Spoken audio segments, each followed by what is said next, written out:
Hey everyone, this is Lynn Deneault. This is my week 5 discussion board regarding burnout. Miller explains that burnout is strain that results from ongoing stressors such as emotional exhaustion, depersonalization, and decreased personal accomplishment.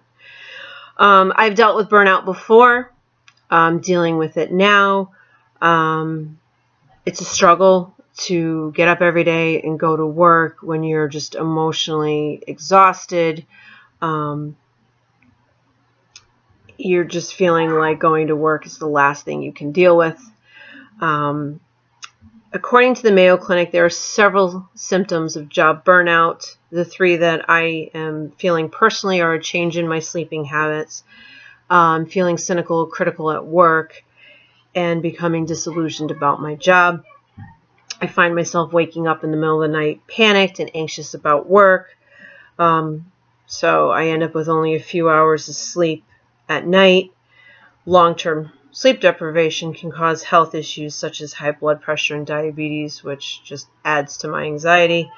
One strategy that I could try to help with my insomnia is exercise. The Mayo Clinic actually recommends exercise as a way to help you better deal with stress and to forget about work. Burning off some built-up energy and anxiety should help me sleep better.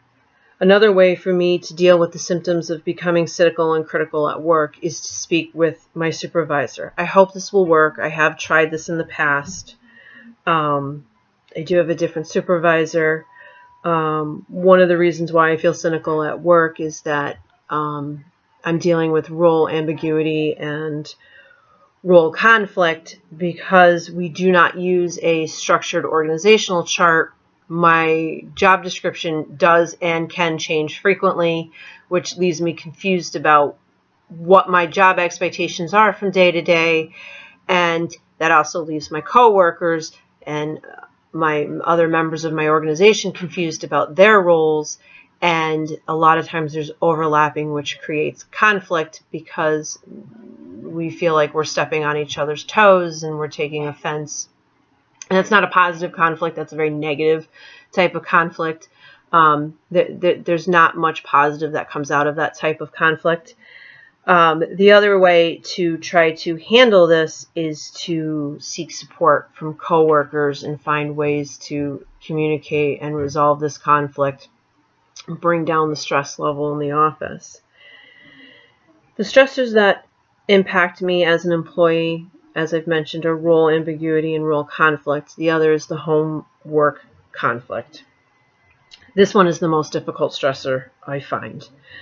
To me personally, the homework conflict means not being able to balance my home life and my work life and struggling to deal with the demands of both. I have 3 children.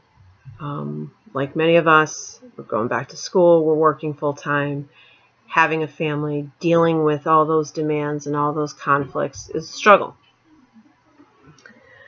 If I tell my supervisor that I need to find more of a balance, I need to not go to as many meetings because I need more time to work on the things that are expected of me for my job every day, I'm basically told I need to work more hours and make myself more available, which of course directly conflicts with my expectations at home and what I need to be able to do for my family.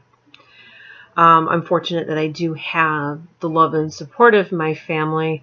It's just finding a way to balance the guilt I feel for not spending enough time at work, not spending enough time at home, and the stress and anxiety that comes from that.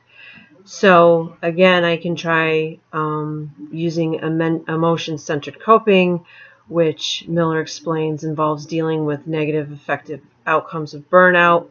Things like meditation and relaxation techniques should help.